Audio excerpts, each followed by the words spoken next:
Chapter 25 of The Secret Garden. The Secret Garden by Frances Hodgson Burnett. Chapter 25. The Curtain. And the secret garden bloomed and bloomed, and every morning revealed new miracles. In the robin's nest there were eggs, and the robin's mate sat upon them, keeping them warm with her feathery little breast and careful wings. At first she was very nervous, and the robin himself was indignantly watchful. Even Dickon did not go near the close-grown corner in those days, but waited until, by the quiet working of some mysterious spell, he seemed to have conveyed to the soul of the little pair that in the garden there was nothing which was not quite like themselves, nothing which did not understand the wonderfulness of what was happening to them, the immense, tender, terrible, heart-breaking beauty and solemnity of eggs. If there had been one person in that garden who had not known through all his or her innermost being that if an egg were taken away or hurt, the whole world would whirl around and crash through space and come to an end, if there had been even one who did not feel it and act accordingly, there could have been no happiness even in that golden springtime air.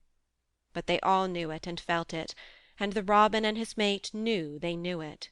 At first the robin watched Mary and Colin with sharp anxiety. For some mysterious reason he knew he need not watch Dickon.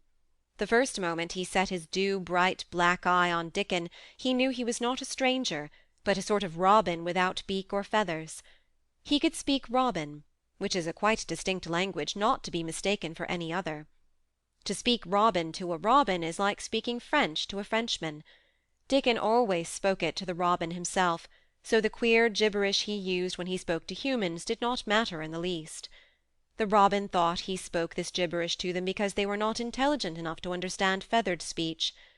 His movements also were robin. They never startled one by being sudden enough to seem dangerous or threatening. Any robin could understand Dickon, so his presence was not even disturbing. But at the outset it seemed necessary to be on guard against the other two. In the first place, the boy creature did not come into the garden on his legs. He was pushed in on a thing with wheels, and the skins of wild animals were thrown over him. That in itself was doubtful. Then, when he began to stand up and move about, he did it in a queer, unaccustomed way, and the others seemed to have to help him. The robin used to secret himself in a bush and watch this anxiously, his head tilted first on one side and then on the other. He thought that the slow movements might mean that he was preparing to pounce, as cats do. When cats are preparing to pounce, they creep over the ground very slowly. The robin talked this over with his mate a great deal for a few days, but after that he decided not to speak of the subject, because her terror was so great that he was afraid it might be injurious to the eggs. When the boy began to walk by himself, and even to move more quickly, it was an immense relief. But for a long time, or it seemed a long time to the robin, he was a source of some anxiety. He did not act as the other humans did. He seemed very fond of walking, but he had a way of sitting or lying down for a while and then getting up in a disconcerting manner to begin again. One day the robin remembered that when he himself had been made to learn to fly by his parents, he had done much the same sort of thing. He had taken short flights of a few yards, and then had been obliged to rest. So it occurred to him that this boy was learning to fly, or rather to walk. He mentioned this to his mate, and when he told her that the eggs would probably conduct themselves in the same way after they were fledged, she was quite comforted, and even became eagerly interested, and derived great pleasure from watching the boy over the edge of her nest, though she always thought that the eggs would be much cleverer and learn more quickly. But then she said indulgently that humans were always more clumsy and slow than eggs, and most of them never seemed really to learn to fly at all. You never met them in the air or on tree-tops. After a while the boy began to move about as the others did, but all three of the children at times did unusual things. They would stand under the trees and move their arms and legs and heads about in a way which was neither walking nor running nor sitting down. They went through these movements at intervals every day, and the robin was never able to explain to his mate what they were doing or trying to do. He could only say that he was sure that the eggs would never flap about in such a manner, but as the boy who could speak robin so fluently was doing the thing with them, birds could be quite sure that the actions were not of a dangerous nature. Of course neither the robin nor his mate had ever heard of the champion wrestler, Bob Haworth, and his exercises for making the muscles stand out like lumps.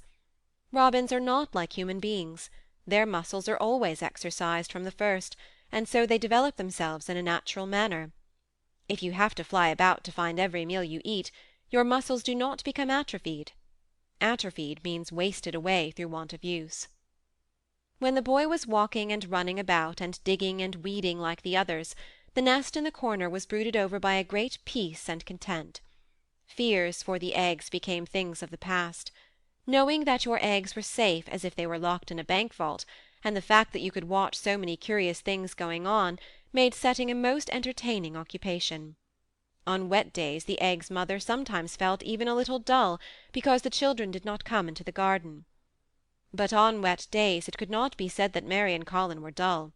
One morning, when the rain streamed down unceasingly, and Colin was beginning to feel a little restive, as he was obliged to remain on his sofa because it was not safe to get up and walk about, Mary had an inspiration. "Now that I am a real boy," Colin had said, "my legs and arms and all my body are so full of magic that I can't keep them still. They want to be doing things all the time. Do you know that when I waken in the morning, Mary, when it's quite early, and the birds are just shouting outside, and everything seems just shouting for joy, even the trees and things we can't really hear, I feel as if I must jump out of bed and shout myself. If I did it, just think what would happen." Mary giggled inordinately. "The nurse would come running, and Mrs. Medlock would come running, and they would be sure you had gone crazy, and they'd send for the doctor," she said. Colin giggled himself. He could see how they would all look, how horrified by his outbreak, and how amazed to see him standing upright. "I wish my father would come home," he said. "I want to tell him myself. I'm always thinking about it. But we couldn't go on like this much longer. I can't stand lying still and pretending. And besides, I look too different. I wish it wasn't raining today." It was then Mistress Mary had her inspiration. "Colin," she began mysteriously, "do you know how many rooms there are in this house?" "About 1,000, I suppose," he answered. "There's about 100 no one ever goes into," said Mary. "And one rainy day I went and looked into ever so many of them. No one ever knew, though Mrs. Medlock nearly found me out. I lost my way when I was coming back, and I stopped at the end of your corridor. That was the second time I heard you crying." Colin started up on his sofa. 100 rooms no one goes into," he said. "It sounds almost like a secret garden. Suppose we go and look at them. Wheel me in my chair, and nobody would know we went." "That's what I was thinking," said Mary. "No one would dare to follow us. There are galleries where you could run. We could do our exercises. There is a little Indian room where there is a cabinet full of ivory elephants. There are all sorts of rooms." "Ring the bell," said Colin. When the nurse came in, he gave his orders. "I want my chair," he said. "Miss Mary and I are going to look at the part of the house which is not used. John can push me as far as the picture gallery, because there are some stairs. Then he must go away and leave us alone until I send for him again." Rainy days lost their terrors that morning. When the footman had wheeled the chair into the picture gallery, and left the two together in obedience to orders, Colin and Mary looked at each other quite delighted. As soon as Mary had made sure that John was really on his way back to his own quarters below stairs, Colin got out of his chair. "I am going to run from one end of the gallery to the other," he said. "And then I am going to jump, and then we will do Bob Haworth's exercises." And they did all these things, and many others. They looked at the portraits and found the plain little girl dressed in green brocade and holding the parrot on her finger. "All these," said Colin, "must be my relations. They lived a long time ago. That parrot one, I believe, is one of my great, great, great, great aunts. She looks rather like you, Mary. Not as you look now, but as you looked when you came here. Now you are a great deal fatter and better looking." "So are you," said Mary, and they both laughed. They went to the Indian room and amused themselves with the ivory elephants. They found the rose-colour brocade boudoir, and the hole in the cushion the mouse had left, but the mice had grown up and run away, and the hole was empty. They saw more rooms and made more discoveries than Mary had made on her first pilgrimage. They found new corridors and corners and flights of steps, and new old pictures they liked, and weird old things they did not know the use of. It was a curiously entertaining morning, and the feeling of wandering about in the same house with other people, but at the same time feeling as if one were miles away from them, was a fascinating thing. I'm glad we came, Colin said. I never knew I lived in such a big, queer old place. I like it. We will ramble about every rainy day. We shall always be finding new queer corners and things. That morning they had found among other things such good appetites that when they returned to Colin's room it was not possible to send the luncheon away untouched. When the nurse carried the tray downstairs she slapped it down on the kitchen dresser, so that Mrs. Loomis the cook could see the highly polished dishes and plates. "Look at that," she said. "This is a house of mystery, and those 2 children are the greatest mysteries in it." "If they keep that up every day," said the strong young footman John, "there'd be small wonder that he weighs twice as much to-day as he did a month ago. I should have to give up my place in time, for fear of doing my muscles an injury." That afternoon Mary noticed that something new had happened in Colin's room. She had noticed it the day before, but had said nothing because she thought the change might have been made by chance. She said nothing to-day, but she sat and looked fixedly at the picture over the mantel. She could look at it because the curtain had been drawn aside. That was the change she noticed. I know what you want me to tell you, said Colin, after she had stared a few minutes. I always know when you want me to tell you something. You are wondering why the curtain is drawn back. I am going to keep it like that. Why? asked Mary. Because it doesn't make me angry any more to see her laughing. I wakened when it was bright moonlight 2 nights ago, and felt as if the magic was filling the room and making everything so splendid that I couldn't lie still. I got up and looked out of the window.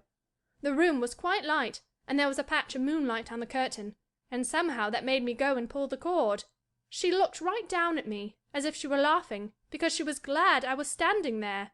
It made me like to look at her. I want to see her laughing like that all the time. I think she must have been a sort of magic person, perhaps.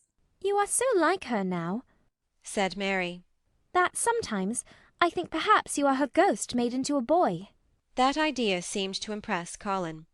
He thought it over, and then answered her slowly. If I were her ghost, my father would be fond of me. Do you want him to be fond of you? inquired Mary. I used to hate it, because he was not fond of me. If he grew fond of me, I think I should tell him about the magic. It might make him more cheerful. End of chapter 25.